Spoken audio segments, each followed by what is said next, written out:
اور ان کے والد محترم کا نام ہے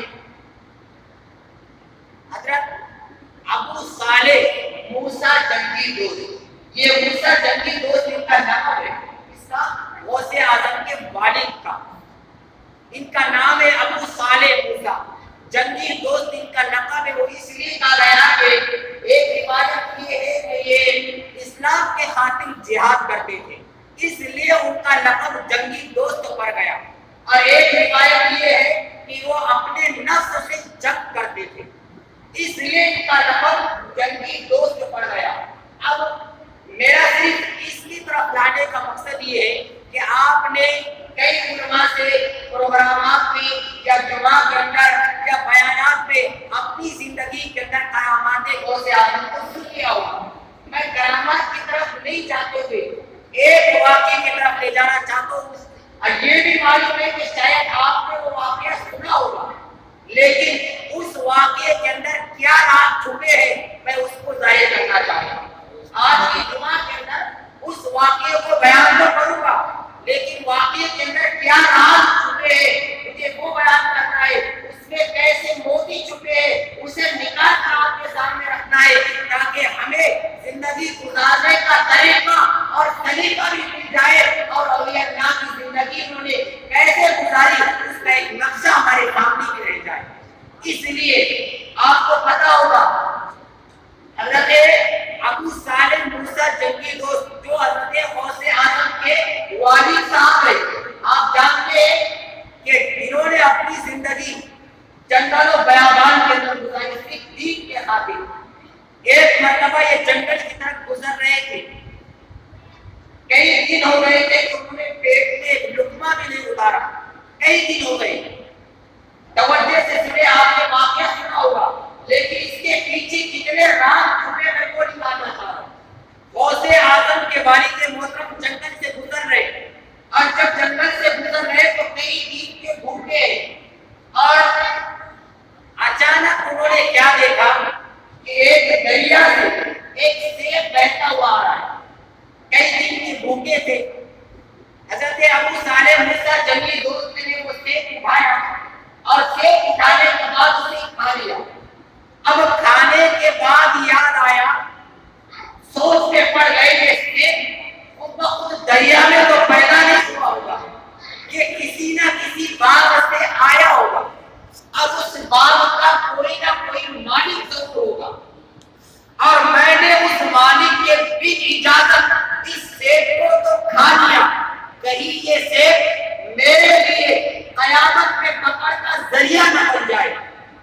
اس بے چینی کی وجہ سے وہ پریشان ہو گئے، اور جس راستے سے جس دریا سے سیب بہتا ہوا آیا تھا، حضرت ابو صالح موسیٰ جنگی دوست اس دریا کا راستہ پکڑتے ہیں اس باغ کی تلاش میں، اور آگے آگے بڑھنے کئی دور جانے کے بعد ایسا لگا کہ ایک کچھ سیب کی ٹہنیاں ایک اسی نہر کے اندر اسی دریا کے اندر جھکی ہوئی ہے، کئی ٹہنیاں آئے، اور دیکھا کہ وہ باغ بھی موجود ہے۔ اب انہیں یقین ہو گیا کہ وہ سیب آیا اسی باغ سے آیا۔ اب انہوں نے دریا کو پار کیا، اور پار کرنے کے بعد باغ کے اندر گئے۔ باغ کے اندر جانے کے بعد انہوں نے کہا، دیکھا کہ ایک بزرگ اس باغ کے اندر بیٹھے، تو انہوں نے کہا کہ اس باغ کا مالک کون ہے؟ اس بزرگ نے کہا کہ آپ کیوں پوچھ رہے ہو؟ اس باغ کا مالک میں ہی ہوں۔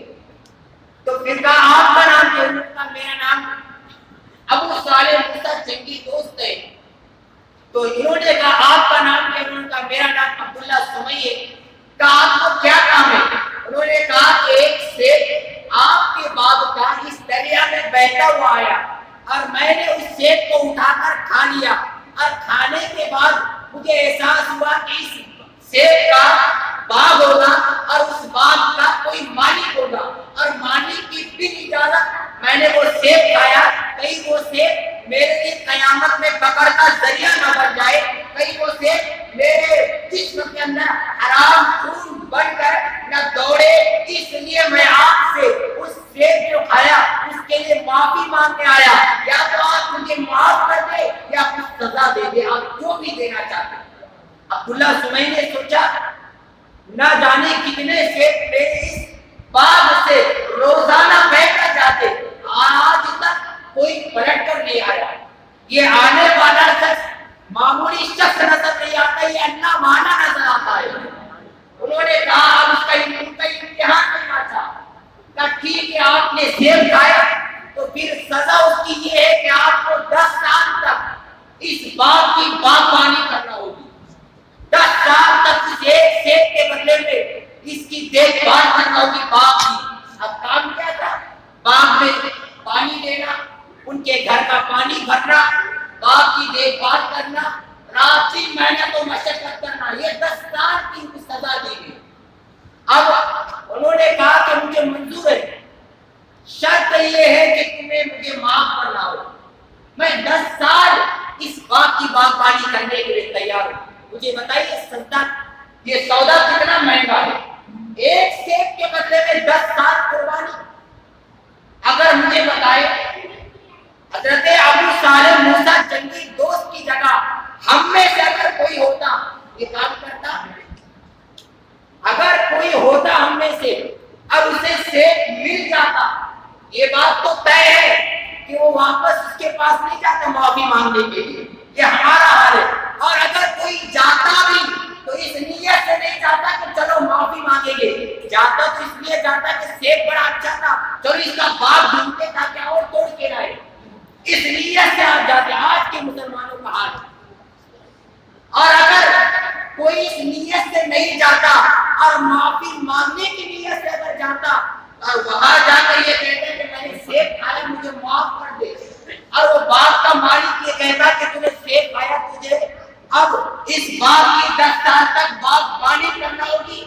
اگر ہم میں سے کوئی جاتا معافی مانگنے کے لیے اور اس کے سامنے یہ سننا ہوتا کہ 10 سال باغ کی باغبانی کرو، نوکری کرو، تو وہ کہتا میں معافی مانگنے آیا۔ اگر ایسا معلوم ہوتا تو معافی مانگنے آتا بھی نہیں، اور آ گیا تو میرا باغ کی باغبانی کرو۔ تو کیا سمجھتا ہے ابھی تو بہ کر آیا تھا سیب، اب تو میں توڑ کے لے جاؤں دیکھتا ہوں تو میرا کیا بگاڑتا ہے۔ یہ ہے آج کے مسلمان۔ اور اولیاء میں اور ہم میں یہی فرق ہے، ہمارے سامنے دنیا ہے لیکن اولیاء کے سامنے آخرت ہوا کرتی ہے۔ وہ دنیا کے ہر عذاب کو برداشت کرے گی لیکن آخرت کی پکڑ انہیں برداشت کرے گی۔ اب حضرت ابو صالح موسیٰ جنگی کو 10 سال تک اس باغ کی باغبانی کر رہے، دیکھ بھال کر رہے، اور 10 سال ہو جانے کے بعد پھر عبداللہ سمی کے پاس آتے اور کہتے کہ مجھے اب معاف کر دے، میں نے 10 سال اس باغ کی باغبانی کر۔ اب حضرت عبداللہ سمی یہ کہتے ہیں ٹھیک ہے 10 سال ہو گئے، میری اور ایک شرط ہے، اور شرط یہ ہے کہ تمہیں اور 2 سال اس بات کی باغبانی کرنی۔ پہلے تو 10 سال وہ پورے ہو گئے تو اور 2 سال۔ پھر انہوں نے کہا مجھے منظور ہے، شرط یہ ہے کہ تم نے مجھے معاف کر دے۔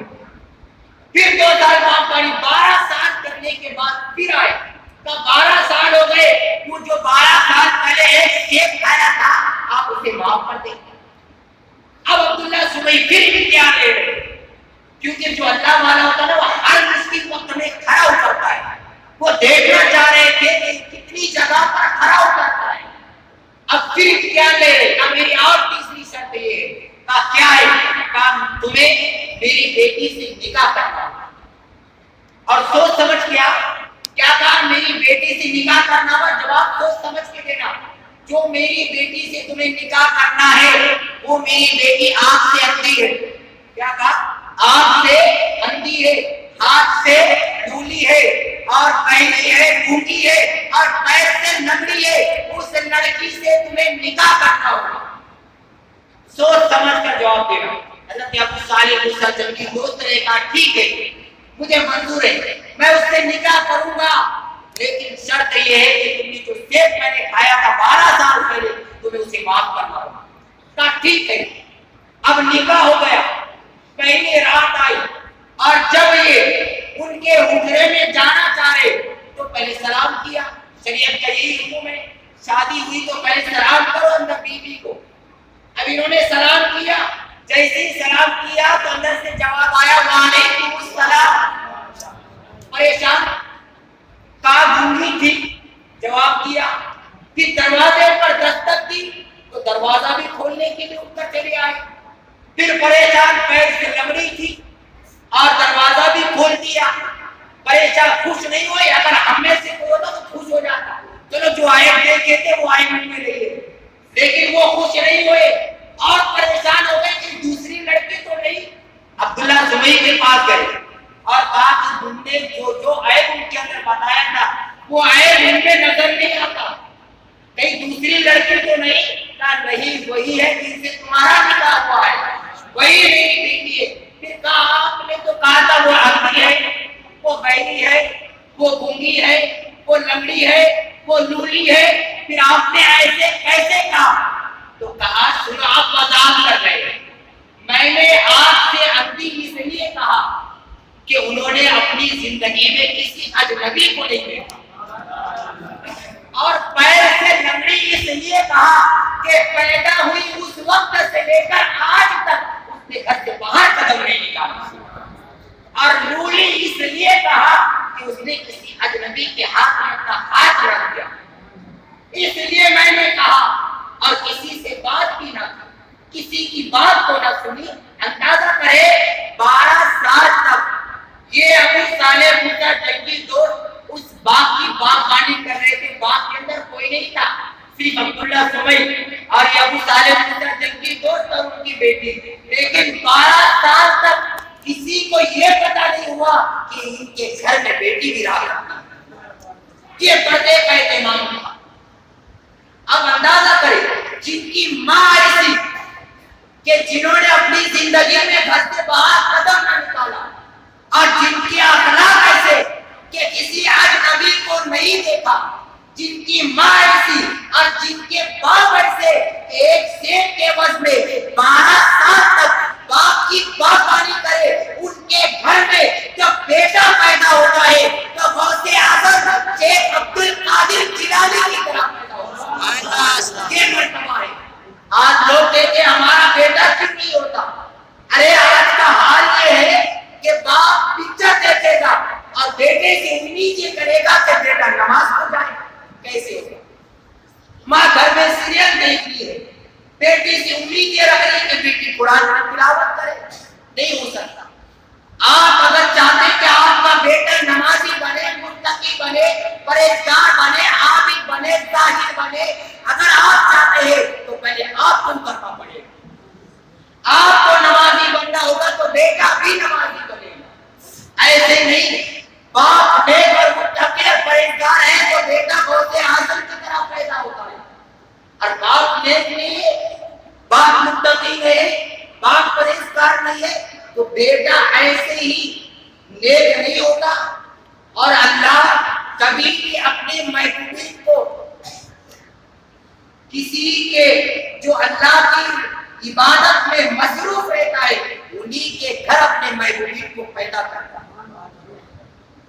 یہ غوث اعظم کا مرتبہ, جن کے والد محترم اور جن کے والدات کی زندگی یہ ہے. آپ اندازہ کریں جب بیٹا غوث اعظم جیسا پیدا ہوتا ہے پھر ان کی زندگی کا عالم کیا ہوگا. آج تو کسی کا باپ شرابی ہے تو اس کا بیٹا بھی نمازی ہے. ایسا بھی دنیا میں آپ نے دیکھا ہے.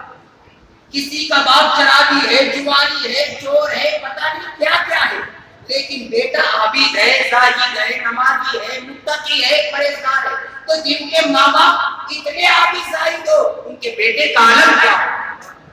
اندازہ کریں. وہ غوث اعظم کی آزادی تاریخ ہے, ان کے نام سے پوری دنیا کے اندر آج لوگ نیاز کا, فاتحہ کا, محفلوں کا, جلوس کا اہتمام کرتے ہیں. اور آج 11 تاریخ ہے, الحمدللہ ہم نے بھی اس مسجد کے اندر نیاز کا اہتمام کیا گیا ہے. آپ سے گزارش ہے نماز جمعہ کے بعد آپ تشریف رکھے, فاتحہ میں ضرور تشریف رکھے, اس لیے کہ ان کی مجلس میں بیٹھنے والا بندہ قسمت سے اتنا اونچا ہے اس لیے کہ فرمایا گیا غوث اعظم کے صدقے میں اگر مانگو گے تو اللہ تبارک و تعالیٰ یقیناً آپ کی مرادوں کو پوری کرے گا۔ تمام ولیوں کے سردار، تمام ولیوں کے جو مرتبہ انبیاء میں، جو مرتبہ نبیوں میں، جو مرتبہ تمام نبیوں میں اور تمام انبیاء میں حضور کا ہے، وہی مرتبہ تمام ولیوں میں غوث اعظم کا ہے۔ یہ ان کی شان اور ان کا مرتبہ ہے۔ آپ سے گزارش ہے، یہ پیارا موقع آپ کے سامنے ہے، آپ ضرور تشریف رکھیں اور اس صلاۃ و سلام کے بعد اس فاتحہ کے اندر ضرور حصہ لیں۔ آپ سے گزارش ہے تشریف رکھیں۔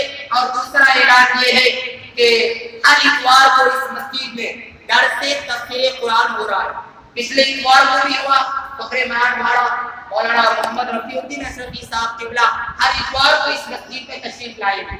پچھلے اتوار کو بھی ہوا، درس تفسیر قرآن چالو ہے۔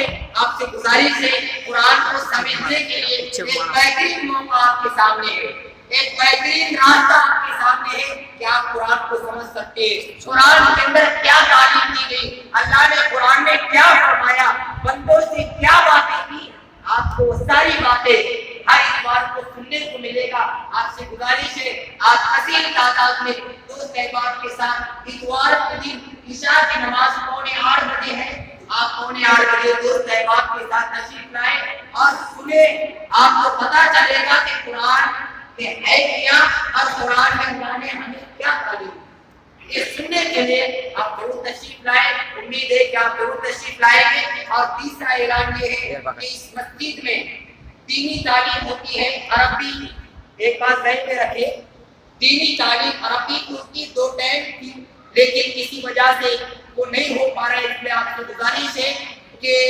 دوپہر میں ظہر سے لے کر عصر تک اس مسجد میں عربی تعلیم ہوگی چھوٹے بچوں کے لیے۔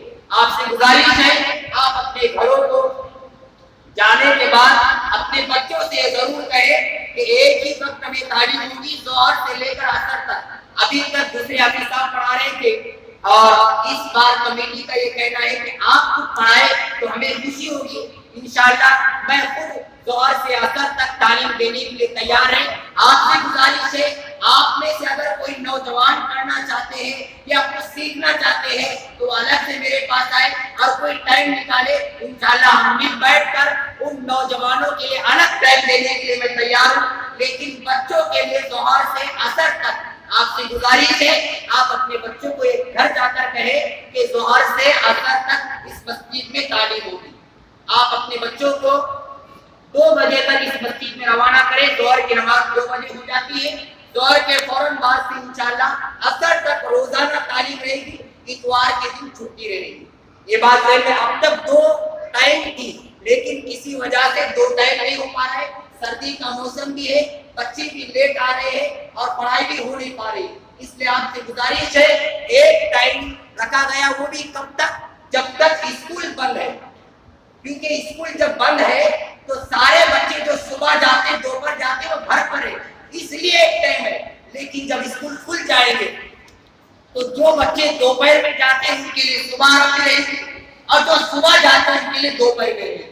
تو اسکول کھل جانے کے بعد 2 ٹائم، اور جب تک اسکول نہیں کھلتے اس وقت تک ایک ہی ٹائم اس مسجد میں عربی رہے گی۔ کل سے آپ سے گزارش ہے آپ اپنے بچوں کو صبح بھیجنے کے بجائے دوپہر میں ظہر میں 2 بجے ہر کوئی اپنے بچے کو اس مسجد میں عربی تعلیم کے لیے روانہ کرنے کی کوشش کرے۔ اللہ ہم سب کو عمل کی توفیق عطا فرمائے، دینی تعلیم سے اللہ ہم سب کو آراستہ فرمائے، گھر گھر دین پہنچانے اللہ ہم سب کو توفیق عطا فرمائے۔ وما علینا الا البلاغ۔ السلام علیکم۔ جن لوگوں نے سنت ادا کی وہ سنت ادا کریں۔